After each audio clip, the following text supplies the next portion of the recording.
Olá, tudo bem, galera? De novo aqui, né? Professor Tupinambá com vocês para a segunda parte de nossa revisão. E agora nós vamos ver nesta revisão para a nossa atividade avaliativa sobre a flor, o fruto e a semente, ou seja, sobre agora os órgãos que nós consideramos os órgãos reprodutores, aqueles que vão se encarregar de quê? Aqueles que vão se encarregar é, de garantir a perpetuação da espécie, beleza? Então, vamos lá. Nós temos aqui o seguinte, nós temos aqui uma folha, né? Bom, uma flor completinha aqui. Então, nós podemos até caracterizar essa flor como uma flor hermafrodita. Por quê? Porque nessa flor eu vou observar tanto a parte masculina quanto a parte feminina, tá? Vou fazer alguns comentários aqui por conta dessa imagem. E aí, mas antes de eu comentar essa imagem, eu vou apresentar essas estruturas para mim poder falar o que eu estou querendo. Então, vamos lá. Flor é um conjunto de folhas modificadas. Então, tudo aqui são folhas modificadas para formar essa estrutura denominada flor e que é adaptada à realização da reprodução sexuada nas plantas angiospermas. Então, se tem aqui, primeiramente, pendúculo, tá? Esse pendúculo aqui é uma haste que fixa a flor ao ramo. Essa estrutura aqui, no caso do caju, daquela parte carnosa que nós comemos, que não é considerado fruta, então essa aqui é que origina aquela parte carnosa que vem em coloração vermelha, amarela, tá? Então, é o que origina aí o pseudofruto, ok? Porque o fruto verdadeiro, ele se desenvolve de onde? Do ovário, tá? Em virtude da fecundação do óvulo. Nós vamos ver isso daqui, eu vou falar disso daqui a pouco. Outra coisa, essa estrutura aqui, o receptáculo floral, tá? Ele é uma região da flor onde se inserem os elementos florais, tá? Que é, por exemplo, aqui nós vamos ter as pétalas, etc. Só que é essa partezinha aqui, que no caso da maçã, aquela parte carnosa que a gente come da pera, que se desenvolve no falso fruto, porque o fruto ele é mais interno, aquela parte que a gente não come, tá? E depois vem as sépalas, tá? Então nós temos aqui, por exemplo, o que são sépalas? São folhas modificadas, estéreo, verde, que formam o cálice. Então, ó, sépalas, essas folhinhas verdes aqui. A disposição das sépalas com o receptáculo e o pendúculo me dá uma noção de um cálice, tá? Então, pétala são folhas modificadas, estéreis, coloridas e formam a corola. Então, elas têm a função de quê? De atrair aí os insetos polinizadores, por exemplo, né? Função de aroma, essas outras coisas aí. E aí você tem a parte masculina, que é chamada de androceu. O androceu ele vai ser o conjunto o estame, tá certo? Aqui no estame você vai ter o filete e a antéria. Aqui na antéria onde está ocorrendo a produção de grão de pólen. Só lembrando que grão de pólen não é o gameta, né? É o gametófito aí. E aqui você tem o gineceu, começando do estigma até aqui, né? O gineceu ele vai ser formado do estigma, ele vai ser formado pelo estilete e pelo ovário. Dentro do ovário, vamos ter aqui o óvulo, tá? Agora, o que era que eu queria, por exemplo, explicar aqui, já adiantando. Bom, o que é um processo chamado polinização? É o transporte do grão de pólen da antera até o estigma da flor. Esse processo de polinização ele pode ser feito por quem? Por pássaro, então a polinização ornitófila. Por morcego, é uma polinização quiropterófila. Pelo vento, anemófila. Por insetos, entomófila. Por molusco, malacófila. Ok? Bom, acontece que quando tem plantas, aqui essa aqui é uma hermafrodita, então ela tem a parte masculina e a parte feminina. E você vê que há uma certa dificuldade da parte masculina alcançar aqui a feminina. Isso, muitas plantas têm um mecanismo assim, que é para evitar a autofecundação de suas plantas, ou seja, para que de uma outra planta venha fecundar ela, para garantir uma maior variabilidade genética aí, tá? Agora, existem árvores, por exemplo, que têm na mesma flor as partes masculina e feminina. Então, ela é uma planta monoclina hermafrodita, ok? Mas existem árvores que que existe no seu organismo flor somente flor masculina e flor feminina, ou seja, uma flor masculina e flor feminina na mesma árvore, certo? Então, você tem aí uma árvore diclina hermafrodita, tá certo? Porque monoclina é quando tem os dois órgãos ao mesmo tempo na mesma flor, tá? E diclina é quando tu tem uma flor só feminina e uma flor só masculina, mas é hermafrodita porque a planta está na mesma planta. Agora, quando você tem um vegetal que só possui flor feminina e o outro só possui flor masculina, aí você tem aí diclina, tá? E aí você tem aí uma flor que não é hermafrodita e dioica, ok? Bom, aí você vem o seguinte, quando o grão de pólen, quando o grão de pólen, por exemplo, ele chega, quando o grão de pólen, por exemplo, ele chega aqui, ele não desce, ele vai germinar, e o seu germinar é o seu crescer, e o seu crescer vai se chamar tubo polínico. Então, ele forma um tubo polínico, e esse tubo polínico vai descendo até ele se ligar uma aberturazinha aqui, tá? No ovário vai ter uma abertura, próxima ao óvulo aqui, chamada de micrópila. E o que vai acontecer? Essa micrópilazinha, ele está ligado, e aí vai descer o núcleo espermático do grão de pólen. Então, vai descer dois núcleozinhos aqui, dois. Um desses núcleos vai se ligar ao núcleo do espermatozoide. E aí, o que vai acontecer? A fecundação. Vai se ligar ao núcleo do óvulo, perdão. Vou repetir, um desses gametas que está descendo, né, vai se ligar ao núcleo do óvulo aqui, dessa planta. Quando ele se liga, ocorre a fecundação do óvulo e aí tem a formação da semente. Depois, o outro vai se unir a dois nucleopolarizinhos que tem aqui. E ao se unir, ele vai formar o endosperma, que é triploide, e somente nas angiospermas esse endosperma ele é triploide. E esse endosperma é o tecido que vai nutrir o embrião que foi formado em virtude da fecundação do óvulo. Então, o óvulo fecundado se transforma na semente e essa estrutura que é o ovário, em virtude da fecundação do óvulo, vai se transformar no fruto verdadeiro, ok? Bom, só recapitulando, então, grão de pólen cresce e germina, formando o tubo polínico, e os seus núcleos vão descer, um de encontro ao óvulo, semente, o outro de encontro aos núcleos polares, formando o endosperma triploide, que vai nutrir o embrião, e o ovário se desenvolve, formando o fruto verdadeiro. Então, lá no caju, o fruto verdadeiro é a castanha. Por quê? Porque ela é oriunda do ovário, beleza? Então, vamos passar adiante. Bom, como já disse, a flor, né, é um órgão de reprodução e ela vai ser responsável pela formação das sementes, pela formação dos frutos, como já expliquei esse processo. A semente ela é uma estrutura proveniente do desenvolvimento do óvulo, né, após a sua fecundação. Tá? Você está vendo aqui nessa planta, olha o que é que ele me diz aqui nesse formato. Uma flor com muitos óvulos. Bom, se ela tem muitos óvulos, consequentemente ela vai formar muitas sementes. Por quê? Um óvulo fecundado dá origem a uma semente. Então, cada óvulo fecundado desse vai dar origem a uma sementinha diferente. Então, se aqui tem 6 óvulos, ele vai ter 6 sementes. Nesse caso aqui, você tem um fruto com apenas um único óvulo, tá? Quer dizer, uma flor com apenas um único óvulo. Consequentemente, só vai formar uma semente. Beleza? Então, um exemplo disso, nós temos aí o abacate, o abacate, que você vê apenas uma semente, por exemplo. Bom, os frutos são estruturas provenientes do desenvolvimento do ovário da flor, que contém em seu interior protegidas as sementes. Beleza? Então, vamos lá. O que é interessante e importante também nós observarmos é que as flores elas podem formar inflorescências. Professor, o que são inflorescências? É quando tu vai ter inúmeras flores pequenas, digamos assim, dispostas numa determinada morfologia que vai formar uma peça única. Então, tu tem, na verdade, eu vou te dar um exemplo do girassol. Ali são muitas, inúmeras flores, formando todo aquele conjunto que a gente vê, tá? E pensa que é uma peça só, que é uma flor só. Não, são muitas formando aquela peça toda, né? Então, olha só o exemplo. Então, as inflorescências podem ser do tipo capítulo. Professor, como é isso?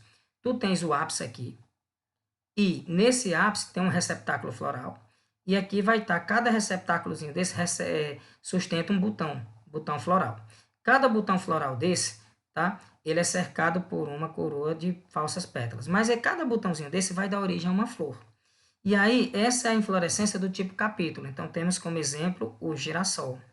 Então, na realidade, cada pontinho desse que você está vendo, cada um bichinho desse é uma flor. E todo o conjunto deles vai me dar essa disposição do girassol que nós vemos desse formato e a gente pensa que isso daqui é uma flor só. Não, são inúmeras flores pequenas para formar todo esse conjunto que estamos vendo aqui. Então, isso é uma inflorescência do tipo capítulo. A espiga, né, tem um eixo principal aqui e de cada lado tu tem aí botões florais, tá? Geralmente não tem pendúculo, tá? Pendúculo era uma estrutura como esses aqui, ó, onde você tem uma haste e aí o botão floral ficava no ápice dessa haste. Então, ó, fica aqui lado a lado. Um exemplo aqui vai ser essa aqui, que é a espiga, né? O tipo de inflorescência denominada espiga. Então, na verdade, você olha, pensa que a flor é tudo isso aqui. Não, a flor é somente isso aqui. Essa estrutura aqui que nós vemos é chamada de bráctea, né? Que é para atrair aí, por exemplo, agentes polinizadores. E a inflorescência do tipo cacho. Então, um eixo central com vários botões e florais pedunculados. Aí você tem como exemplo aqui. Então, cada botãozinho floral daquele, aqui está o pendúculozinho aqui, ó, dá para observar, né, formou uma flor aqui. Então, beleza? Então, isso é o tipo de inflorescência, né, os tipos. Bom, aqui teria um filme sobre polinização, né? Nesse formato aqui não tem como passar e nem como assistir, mas vocês indo no YouTube pode colocar lá polinização feita por insetos ou feita por pássaros e aí, ou só polinização de modo geral, que vai aparecer ali uma infinidade de vídeos mostrando como acontece esse fenômeno na natureza. E a polinização é interessante porque aí você pode observar entre o inseto e o vegetal uma estreita relação. Então, estreita, em alguns casos, aonde se a planta desaparecer, a espécie de inseto polinizadora também pode ou vice-versa, viu? Porque ambas vão contribuir aí, uma fornecendo alimento e a outra contribuindo para manter a reprodução do vegetal, ok? Bom, o fruto, né, é uma estrutura que vai ser proveniente do desenvolvimento da parede do ovário da flor, como eu já mostrei a vocês. Isso após a fecundação do óvulo. Óvulo fecundado, semente. Em seguida, o ovário se transforma no fruto. Lembrando que na semente o endosperma é um tecido triploide e a função do endosperma é nutrir o embrião. Mas o endosperma só vai ser triploide nas angiospermas, ok? Onde é que eu vou encontrar endosperma? Também gimnosperma, mas lá não é triploide. O endosperma na gimnosperma é diploide, beleza? Nas angiospermas, triploide. Então, o fruto ele vai apresentar o pericarpo. E esse pericarpo ele vai ser dividido em três partes. A mais externa, que é chamada de epicarpo, que é a casca. A mediana, intermediária, que é o mesocarpo. Então, geralmente, é a parte carnosa com substâncias nutritivas. Então, a gente pode comer o epicarpo algumas vezes, a gente come muito mais o mesocarpo, né? E tem o endocarpo, tá? Que é a parte interna aqui, mais interna da casca do fruto aqui, tá? Que vai estar mais envolvida, mais perto das sementes, podemos dizer assim. Bom, e aí, quando se está estudando os frutos, o que é que nós podemos observar? Nós podemos observar o seguinte, que esses frutos eles são divididos, tá? Nós temos aí frutos secos, nós temos frutos carnosos, e dentre os frutos carnosos, nós vamos ter também subdivisões entre eles, que é o que nós vamos apresentar agora. Então, o fruto, para ser verdadeiro, ele é exclusivamente oriundo da parede do ovário, tá bom? E aí, eu vou classificar os frutos em carnosos e em secos, por exemplo. Mas quando eu falo de carnosos, aí eu estou falando de frutos suculentos, né? E aí eu vou ter tipos. Entre os carnosos, eu posso ter um fruto tipo baga e um fruto tipo drupa. Como eu vou fazer para diferenciar uma baga de uma drupa? É bem simples. Você vai olhar a quantidade de semente. Enquanto a baga tem múltiplas sementes, a drupa só vai apresentar uma semente. Ok? Então, a baga apresenta endocarpo ou mesocarpo carnoso. Tá? O endo, que é a parte mais interna, e o meso. Ou fora, então, que nós vimos aqui, ó, epicarpo, mesocarpo e endocarpo. Aí você tem aqui, na melancia, por exemplo, você não vai comer a casca, que é o epicarpo, você vai comer o meso e o endo. Okay? E você vê inúmeras sementes, então são oriundas de inúmeros ovários. E aqui você tem o melão. Também você vai comer o quê? Principalmente aqui o mesocarpo. Tá? E aqui inúmeras sementes. O pepino também se enquadra na baga, assim como a goiaba também se enquadra na baga. Também no pepino, aqui no caso, você pode comer a casca, o epicarpo, né? Como também você pode comer também a casca na goiaba. Já a drupa, o que você observa na drupa? Apresenta uma única semente cuja casca é fundida ao endocarpo do fruto e formando um caroço. Tá? Então, aqui nós temos a pêssega, a manga, a azeitona, mas lembrando que e aqui você tem o abacate. Então, essa aqui é que é a parte comestível, né, do abacate, por exemplo. Bom, vem os frutos secos. Aí, os frutos secos, nós podemos classificar eles em deiscentes e indeiscentes. Né? Então, os deiscentes, eles tendem a se abrir com o tempo sozinho, né? E os indeiscentes, eles não se abrem. Então, o feijão, por exemplo, se você... Aqui é ervilha, mas vamos imaginar ervilha e podemos associar também o que eu vou dizer ao feijão. Então, aqui você tem a vagem e as sementes. Então, quando você considera a vagem com a semente dentro, é o fruto. Mas se você só considera o feijão a ervilha, aí você está falando só da semente. Tá? Mas quando seca, por exemplo, esse fruto resseca, então a vagem se abre naturalmente. Por isso que a gente diz fruto deiscente. O que não se abre é indeiscente. Então, o fruto seco apresenta pericarpo não suculento. Então, vamos ver aqui os tipos.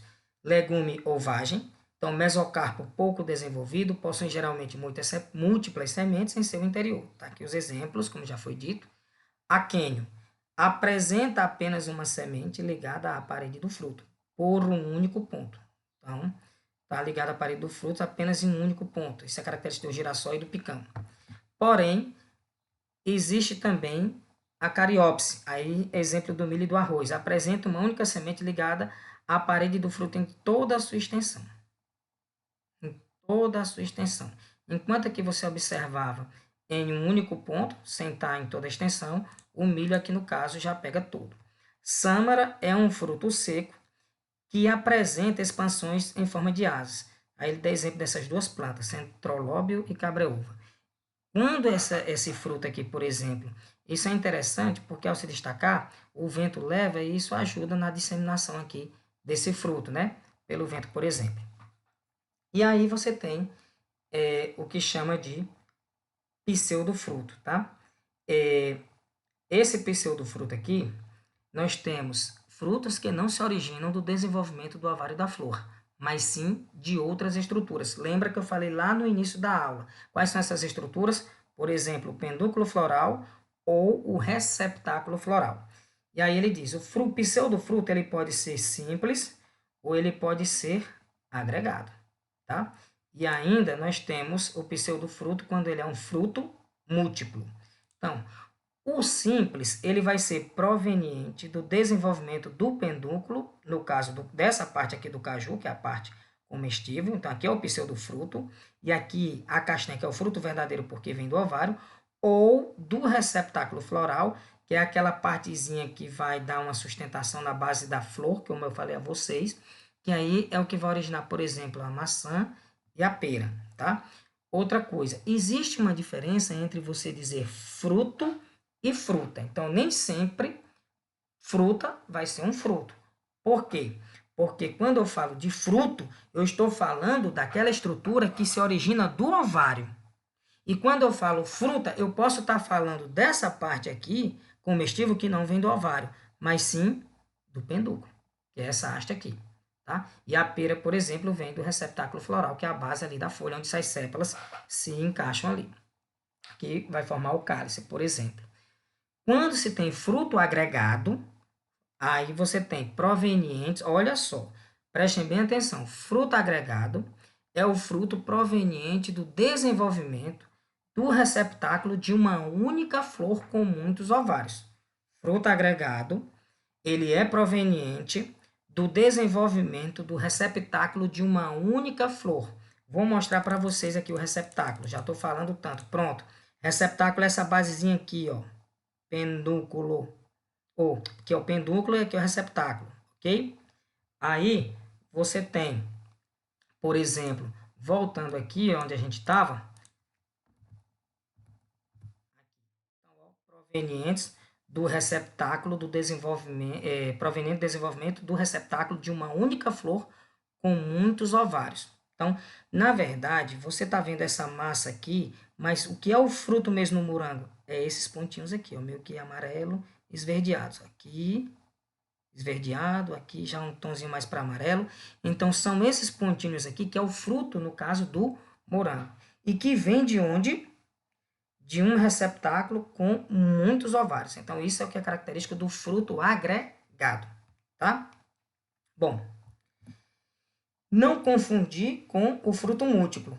Esse fruto múltiplo, ele vai ser proveniente de onde? Do desenvolvimento de ovários de muitas flores. Opa, professor, fruto agregado, uma única flor com muitos ovários. Receptáculo de uma única flor com muitos ovários. Fruto agregado é aquilo. Fruto múltiplo, proveniente do desenvolvimento de ovários de muitas flores. Enquanto lá era só uma, aqui é muitas flores. Ou seja, de uma inflorescência, que crescem junto numa estrutura única. Então, exemplos de inflorescência: a amora, o abacaxi e o figo, por exemplo. Então, se você observar aqui, o que vai acontecer? Na verdade, cada partezinha dessa aqui, separadazinha, é um fruto. E o conjunto todo forma essa estrutura, que nós conhecemos por fruto, ou fruto. Cada partezinha dessa é um fruto. Como eles estão unidos ali, aí é o que nós chamamos também de fruto múltiplo ou infrutescência. O mesmo se aplica aqui e aqui. Beleza? Então, aqui nós fechamos essa parte de revisão para a nossa atividade avaliativa. Não se esqueçam de estudar nos livros, tá? Para se aprofundar ainda mais. Tenham bons estudos, né? Desejo a vocês uma boa sorte para a realização da nossa atividade avaliativa. Fiquem com Deus e um grande abraço. Tchau, tchau.